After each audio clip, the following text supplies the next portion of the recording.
प्यारे बच्चों नमस्कार। मैं संजय ज्ञानस्थली के ऑनलाइन प्लेटफार्म पर आपका स्वागत करता हूं। प्यारे बच्चों, आज हम हिंदी साहित्य का यूजीसी नेट का सिलेबस डिस्कस करने जा रहे हैं और इसके दो वाजिब कारण हैं।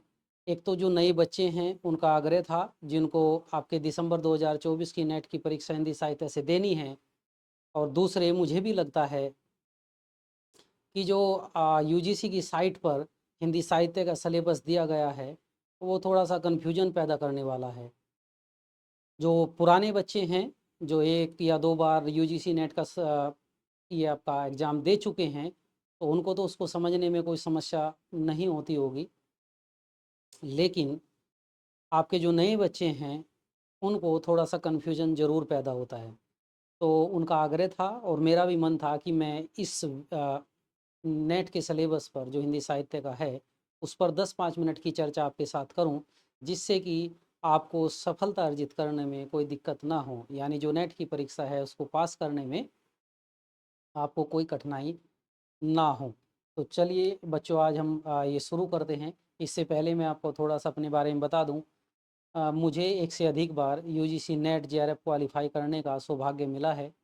इसके अलावे जो आ, सिविल सेवाएं हैं उसमें भी मुख्य परीक्षाओं में मैंने इसी विषय को कैरी किया है। तो इस चर्चा को आगे बढ़ाते हैं बच्चों। कुल मिलाकर के आपका जो हिंदी साहित्य का यूजीसी नेट का सिलेबस है उसमें 10 यूनिट आपकी दे दी गई हैं। कुल आपकी 10 यूनिट हैं। 10 यूनिट आपकी इन्होंने दी है, लेकिन असलियत में 10 नहीं है। इनको 3 या 4 यूनिट में या 3-4 खंडों में बांट करके पढ़ा जा सकता है, समझा जा सकता है। और जैसे मैं आपको बताऊंगा तो आप समझ सकेंगे कि किस तरीके से। जैसे कि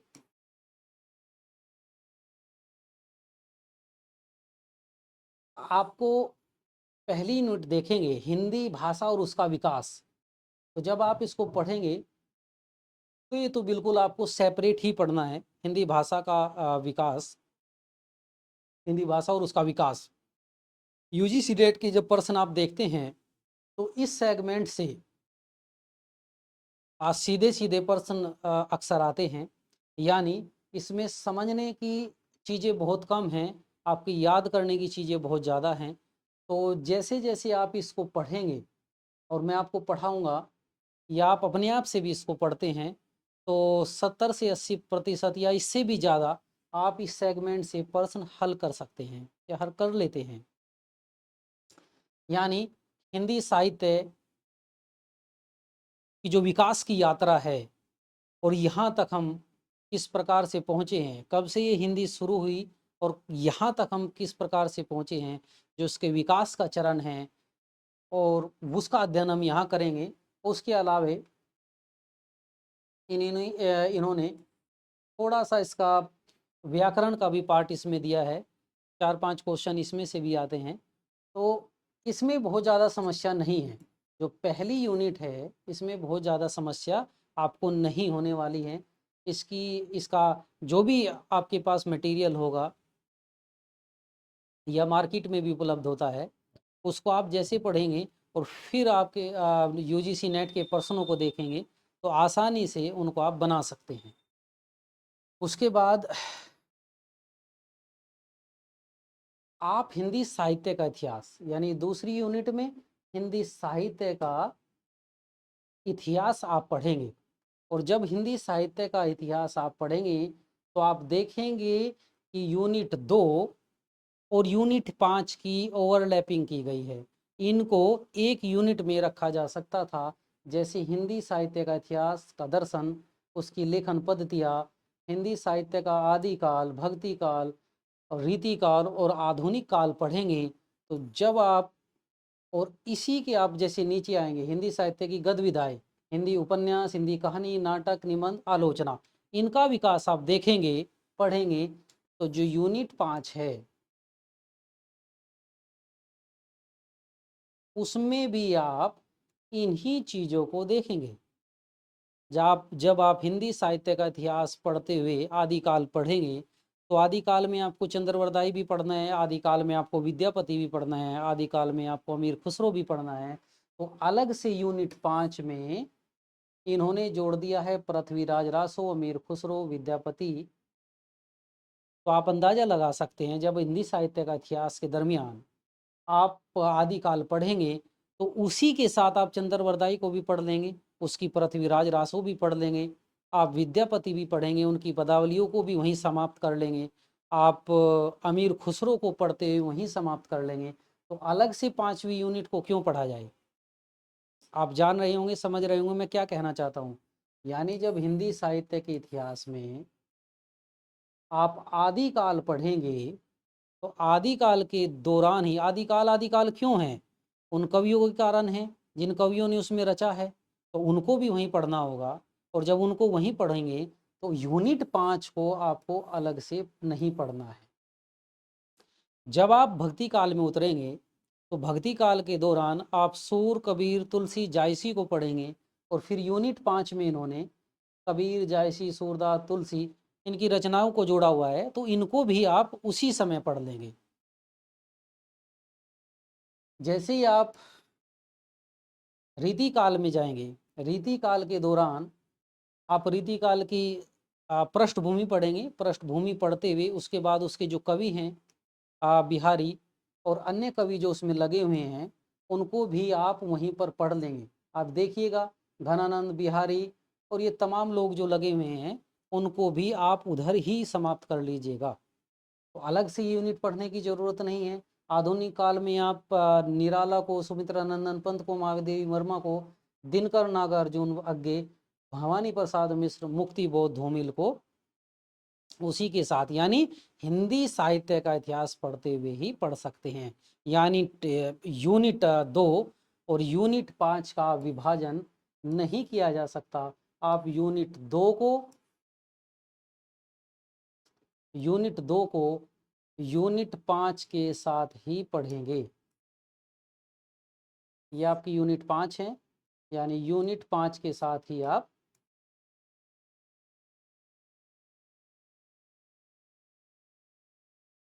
इसको समाप्त कर लेंगे। इसी प्रकार से जब आप गद्य खंड में उतरेंगे, जैसे इन्होंने ये बनाया है यूनिट 2 में हिंदी साहित्य की गद्य विधाएं, तो इन्होंने दिया है हिंदी उपन्यास का विकास, कहानी का विकास, हिंदी नाटक का विकास, हिंदी निबंध का विकास, हिंदी आलोचना और हिंदी की अन्य गद्य विधाएं जैसे रेखाचित्र, संस्मरण, यात्रा साहित्य, आत्मकथा, जीवनी, रिपोर्टाज, डायरी, हिंदी साहित्य का प्रवासी साहित्य, ये हिंदी साहित्य की दूसरी यूनिट में और उसके इतिहास में इन्होंने दे दी है। लेकिन जब आप यूनिट 6 में जाएंगे, तो आप पढ़ेंगे हिंदी उपन्यास, जो सेपरेट रूप से आपके सिलेबस में लगाए हुए हैं, तो उनको आपको पढ़ना है। तो मेरा कहने का मतलब ये है, जब आप हिंदी साहित्य हिंदी उपन्यास का विकास पढ़ेंगे और हिंदी उपन्यास का विकास में प्रेमचंद पर आएंगे, तो आप गोदान को भी पढ़ लेंगे, परीक्षा गुरु को भी पढ़ लेंगे, देवरानी जेठानी की कहानी को भी पढ़ लेंगे, और आधुनिक काल को पढ़ते हुए हिंदी उपन्यास के आगे को भी पढ़ लेंगे। तो अलग से आपको यूनिट 2 यूनिट और जो अलग से चीज़ें जोड़ी गई हैं, उनको अलग से पढ़ने की ज़रूरत नहीं है। इसी प्रकार से आप हिंदी कहानी पढ़ेंगे, हिंदी कहानी का विकास पढ़ते हुए तमाम जितनी कहानियाँ आपकी लगी हुई हैं, वो हिंदी कहानी के विकास के दरमियान ही आप पढ़ लेंगे। उसके बाद हिंदी नाटक है, हिंदी नाटक को भी आप विकास में पढ़ लेंगे, हिंदी निबंध को भी आप विकास में पढ़ लेंगे, आत्मकथा और जीवनी को भी आप उधर ही पढ़ लेंगे, समाप्त कर लेंगे। तो अलग से आपको ये पढ़ने की ज़रूरत नहीं है। एक यूनिट आपका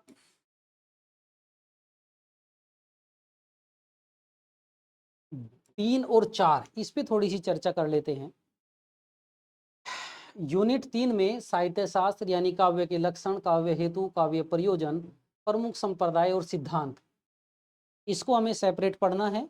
और ये भी बहुत बड़ी चुनौती का कार्य नहीं है।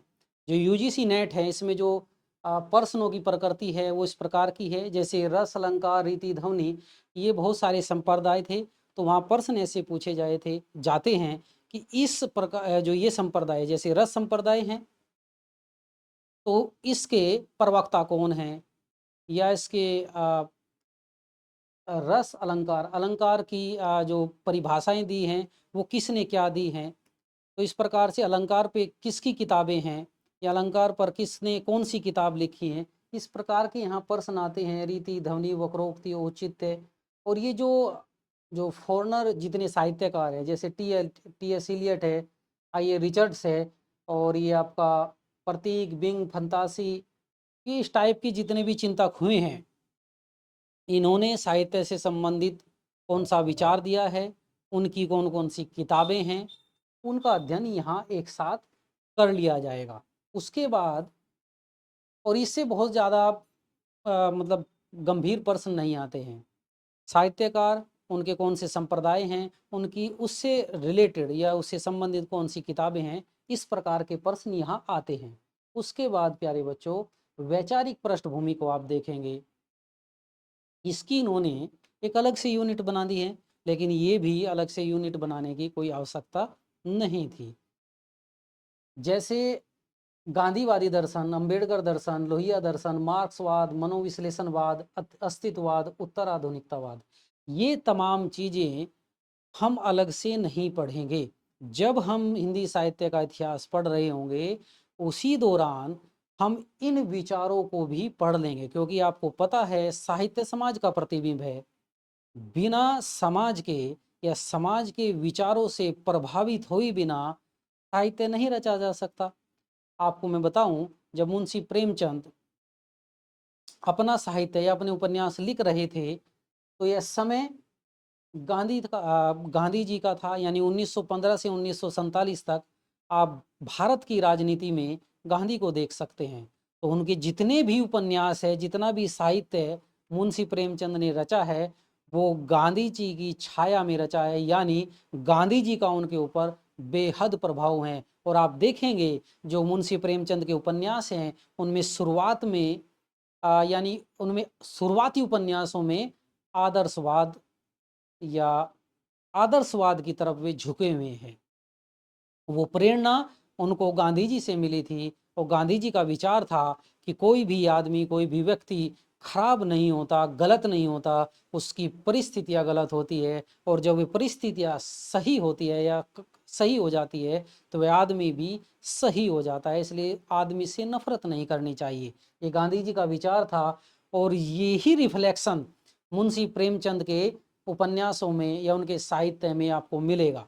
शुरुआती उपन्यास में उन्होंने इस प्रकार के उपन्यास लिखे हैं, जैसे कोई आदमी है वो गलत है, लेकिन धीरे धीरे धीरे जैसे उपन्यास समाप्त होता है, उसका हृदय परिवर्तन होता है और वो सही की तरफ की यात्रा करता है। तो ये प्रभाव गांधी जी का था। इसी प्रकार से जो ये दर्शन है, इनका हम साहित्यकारों को या इतिहास को हिंदी को पढ़ते हुए इन सारे विचारों का या जितने भी वैचारिक पृष्ठभूमि है, इनका अध्ययन कर लेंगे। जैसे आपको मार्क्सवाद है, जब आप हिंदी साहित्य में आधुनिक काल में आएंगे, तो आप जब मुक्तिबोध को पढ़ेंगे या उनकी रचना को पढ़ेंगे या उनके साहित्य को पढ़ेंगे, तो उन पर मार्क्सवाद का प्रभाव था। तो उसी दौरान हम ये भी अध्ययन कर लेंगे कि आपके जो मुक्तिबोध थे, उन पर मार्क्सवाद का कितना प्रभाव था और वो प्रभाव क्यों पड़ा। तो मार्क्सवाद वहीं पढ़ लिया जाएगा। जब आप अज्ञे और देवराज का साहित्य पढ़ेंगे, तो आप मनोविश्लेषणवाद को भी वहीं समाप्त कर लेंगे, अलग से आपको कुछ पढ़ना नहीं है। उसके बाद उत्तराधुनिकतावाद, ये तमाम चीज़ें, दलित, स्त्री, आदिवासी, अल्पसंख्यक, जितना भी ये विमर्श है, ये हम साहित्य की यात्रा में या हिंदी साहित्य का इतिहास पढ़ते हुए जहाँ जहाँ इनका प्रभाव है, वहाँ पर इनको अच्छे से कवर कर लेंगे। जैसे आप भारतेंदु युग पढ़ेंगे आधुनिक काल में, तो आपको पता है कि भारतेंदु जी ने जो नाटक लिखे हैं, वो स्वतंत्रता की चेतना को जगाने के लिए लिखे हैं।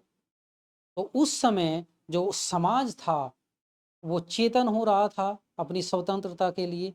तो उस समय जो नवजागरण भी मतलब भारत में चल रहा था, बहुत सारे विचार थे, वो भारतीयों की चेतना को जगा रहे थे, राष्ट्रीयता की भावना को जगा रहे थे, तो उसका प्रभाव जाहिर है उनके निबंधों पर भी पड़ा। और जब हम उनके निबंधों को पढ़ेंगे, भारतेंदु के नाटक को हम जब पढ़ेंगे, सॉरी मैं थोड़ा सा कंफ्यूज हो गया था, जब भारतेंदु के नाटक को हम पढ़ेंगे तो नवजागरण, स्वाधीनता आंदोलन और उसकी वैचारिक पृष्ठभूमि को भी पढ़ लेंगे कि जो भारतेंदु के नाटक है उन पर स्वाधीनता आंदोलन का या उस वैचारिक पृष्ठभूमि का कितना प्रभाव है। तो इस सेगमेंट को भी आपको अलग से पढ़ने की जरूरत नहीं है।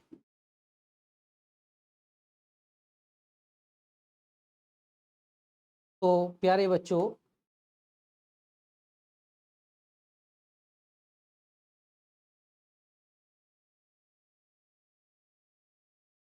मैं आपको ये बता देता हूँ कि किस तरीके से आपको इस सेगमेंट को पढ़ना है और किस प्रकार के प्रश्न हिंदी साहित्य नेट में आते हैं और कैसे आपको इसकी तैयारी करनी है।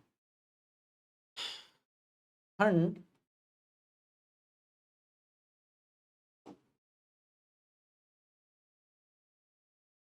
के खंड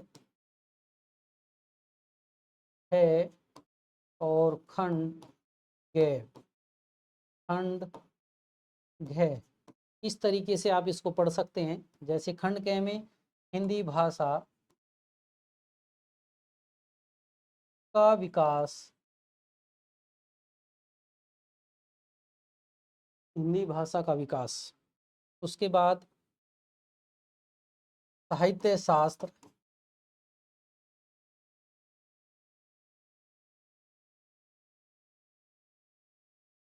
साहित्य शास्त्र, उसके बाद हिंदी पद या काव्य या कविता। इसके अंतर्गत जो आदिकाल से लेकर के आधुनिक काल तक, आदिकाल, रीतिकाल, आपके आधुनिक काल और आधुनिक काल में आपके छायावाद, प्रयोगवाद, प्रगतिवाद, कविता, कविता, जितने भी चीजें घटित हुई हैं आदिकाल से लेकर के आधुनिक काल तक, तमाम रचनाकारों को और उनकी कविताओं को यहाँ पढ़ लिया जाएगा। और जो भी महत्वपूर्ण चीजें हैं इसमें प्रश्न किस प्रकार के आते हैं, रचनाकार, उनकी रचनाएं और उनकी जो महत्वपूर्ण रचनाएं हैं या पद हैं वो आपके प्रश्नों में ये पूछ लिया जाता है कि ये पद किसका है। तो इसमें 2-3 प्रकार से हम काम करेंगे। एक तो महत्वपूर्ण आपको पद पढ़ने ही है, उसके अलावा हम भाषा पर भी पकड़ करेंगे। कई बार आपके अगर प्रश्न याद नहीं है तो आप भाषा पकड़ करके भी उन प्रश्नों का हल कर सकते हैं। यानी आप अंदाजा लगा सकते हैं कि इस प्रकार की भाषा कौन से रचनाकार लिखते थे, तो उससे भी आप प्रश्नों का हल कर सकते हैं।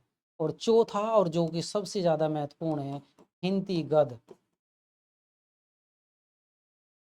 यही तो आपका सिलेबस है। यानी हिंदी भाषा का विकास, साहित्य शास्त्र, हिंदी पद और काव्य, यानी सारी कविताएं, सारा काव्य इधर आ जाएगा। और हिंदी गद्य, हिंदी गद्य में आपकी आत्मकथा, आपका नाटक, आपके उपन्यास, रेखाचित्र, संस्मरण, निबंध, कहानी, ये सारे इसमें आ जाएंगे। तो अलग अलग से उसको क्यों पढ़ना, पहले हम हिंदी नाटक का विकास पढ़ेंगे, उसके बाद उपन्यास का विकास, कहानी का विकास, और तमाम नाटक, उपन्यास, कहानी भी उस दरमियान ही पढ़ लेंगे। उसके बाद हम निबंध का विकास पढ़ेंगे, आलोचना का विकास, आत्मकथा, रेखा चित्र, संस्मरण, सारी चीजें गद्य में एक साथ पढ़ ली जाएगी तो आपको समझने में, क्वेश्चन हल करने में भी आसानी होगी। और सबसे महत्वपूर्ण बात यह है प्यारे बच्चों, जो मैं आपको बताना चाहता था, ये जो 3 खंड है ये एक तरफ है, सॉरी, ये 3 खंड एक तरफ है, और ये जो चौथा खंड है गद्य खंड, ये एक तरफ है। आप पिछले नेट के पिछले जो प्रश्न पत्र हैं उनको देखेंगे या पेपर को देखेंगे तो 40 से 45 प्रश्न इस चौथे खंड से आ रहे हैं। यानी यहाँ बल्क में आपको क्वेश्चन मिलेंगे, लेकिन चुनौती भी आपके सामने यही है। और चुनौती क्यों, चुनौती यहाँ नहीं है, इसको तैयार करने में कोई समस्या नहीं है। इसको जब आप ढंग से तैयार करेंगे, 80-85% आप यहाँ पर नंबर ला सकते हैं अगर आपने ठीक ढंग से अध्ययन कर लिया।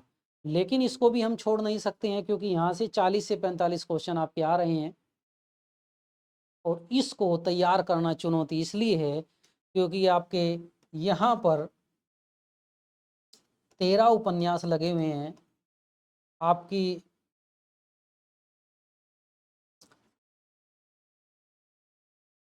13 आपके उपन्यास लगे हुए हैं, 14 आपकी आत्मकथा लगी हुई हैं और 13 आपके नाटक लगे हुए हैं। सारी 14 नाटक हैं, यानी कुल मिलाकर के 41 टेक्स्ट बुकें आपकी हिंदी साहित्य के गद में लगी हुई हैं। और जो 20 कहानी हैं, 20 आपके निबंध हैं, ये अलग हैं। यानी आपकी 13 उपन्यास है, 14 आपके आत्मकथाएं हैं और 14 ही आपके नाटक लगे हुए हैं। 41 टेक्स्ट बुक इसमें आपके कुल मिलाकर के यहाँ हैं। और प्रश्न किस प्रकार के आते हैं? 2016, 17, 18 तक प्रश्नों की प्रकृति बड़ी सिंपल थी। जैसे कोई उपन्यास है, उसके पात्र वो पूछ लेता था, उसका सन वो पूछ लेता था। लेकिन 2018 के बाद क्रमिक रूप से प्रश्नों की प्रकृति प्रवृत्ति में बदलाव हुआ है।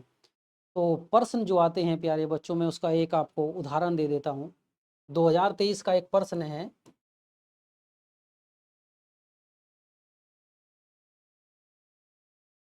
कि हजरत या ये ही सब चोरी करते हैं, चोरी करते हैं। ये जो संवाद है ईदगाह के, जो आपकी ईदगाह कहानी लगी हुई है सिलेबस में मुंशी प्रेमचंद की, उस कहानी से ये उन्होंने स्टेटमेंट उठा कि हजरत यही सब चोरी करते हैं। ये किस पात्र के द्वारा बोला गया है? तो आप अंदाजा लगा सकते हैं, जब तक आप कहानी को नहीं पढ़िएगा, टेक्स्ट बुक को नहीं पढ़िएगा, तो आप इस प्रकार के प्रश्न हल नहीं कर सकते हैं। 2023 का ये एक प्रश्न है,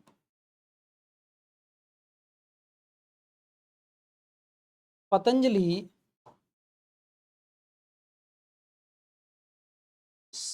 पतंजलि की चर्चा किसके द्वारा की गई है? यानी आपका एक नाटक है आषाढ़ का एक दिन मोहन राकेश का, उसमें पतंजलि की चर्चा की गई है। तो आपके प्रश्न ये पूछा गया है आपकी परीक्षा में, नेट की 2023 की बात मैं कर रहा हूँ, कि पतंजलि जो ये है, ये किस पात्र के द्वारा, किस पात्र से इसकी चर्चा की गई है? तो आप प्रश्नों की प्रकृति को अंदाजा लगा सकते हैं और इसको कतई भी हल्के में नहीं लिया जा सकता। और ये सिर्फ मैं 2 प्रश्न बता रहा हूँ, ऐसे ढेरों प्रश्न है। और इनकी संख्या अगर प्रतिशत की बात करूँ, तो पूरे पेपर की अगर बात करूँ, तो 40 से 45% प्रश्न इस प्रकार के ही आने शुरू हो गए हैं। तो आपको सारी टेक्स्ट पढ़नी पड़ेगी और टोटल आपकी 41 टेक्स्ट हैं। तो आपके पास मुश्किल से 60-65 दिन हैं दिसंबर तक के।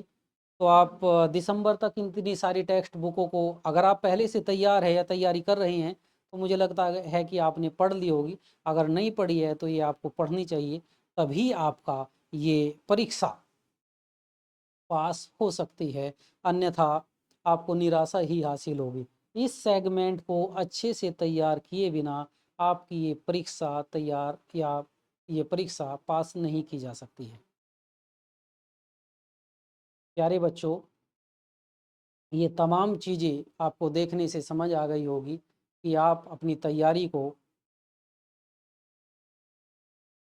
खुद से कर सकते हैं कि नहीं कर सकते हैं, या किसी सहयोगी की आपको ज़रूरत है।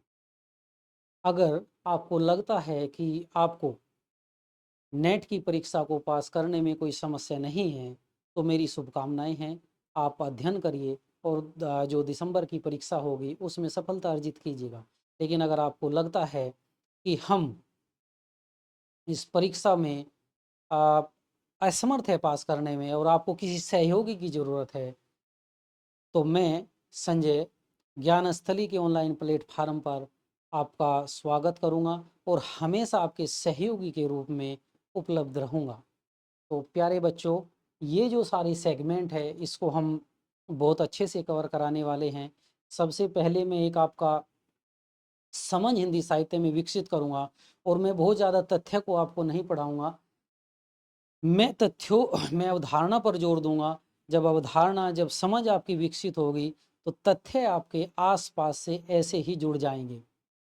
तथ्य भी मैं पढ़ाऊँगा, जैसे-जैसे हिंदी साहित्य का इतिहास या जो भी सेगमेंट है उसको मैं पढ़ाऊँगा, तो सबसे पहले आपकी समझ विकसित कर रहा हूँगा और जब आपकी समझ विकसित होगी, तो उसके आस-पास बहुत सारे तथ्य ऑटोमेटिक विकसित या इकट्ठे हो जाएँगे। ये जो सेगमेंट है, इसमें लगभग 73 टोटल 41 ये टेक्स्ट बुक लगी हुई हैं, लेकिन अगर सबकी गिनती करेंगे, जैसे कि 20 कहानी और 20 आपके निबंध है, तो 41 सॉरी 73 आपके ये टेक्स्ट हो जाती हैं। तो कुल मिलाकर के आप ये जो सारी चीज़ें हैं, मैं अपनी या जो तैयारी है उसके दरमियान मैंने ये सारी चीज़ें पढ़ी हैं, तो इसमें से बहुत सारी महत्वपूर्ण चीज़ें छाँट-छाँट करके मैं आपका काम आसान कर सकता हूँ। तो अगर आपको लगता है प्यारे बच्चों कि हाँ, आपको किसी सहयोगी की ज़रूरत है, तो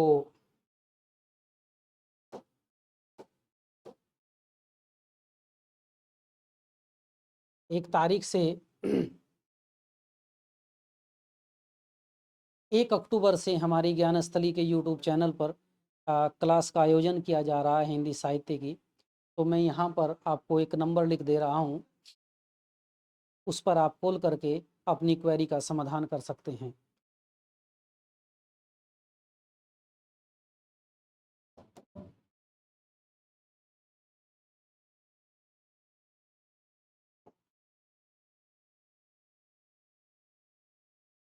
ये हमारी 1 अक्टूबर से क्लास शुरू हो रही है हिंदी साहित्य की।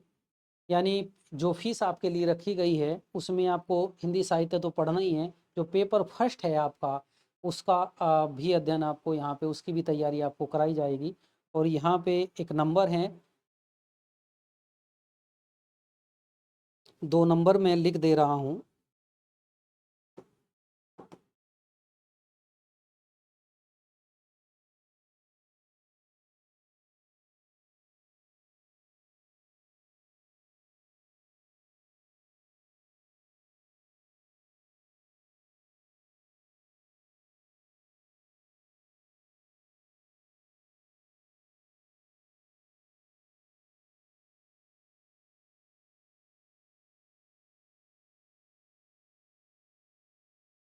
मैं ये नंबर है 9015958713। ये नंबर है। ये इसमें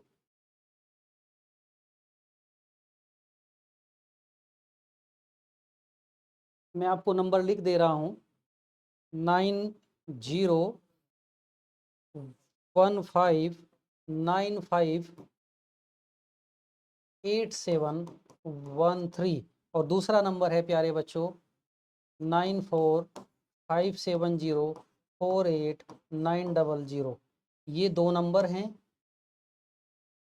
इन पर आप इंक्वायरी कर सकते हैं और जो भी समस्या आपके सामने है उनका समाधान आप कर सकते हैं। तो अभी मैं आपसे विदा लेता हूँ। बहुत बहुत धन्यवाद। जय हिंद।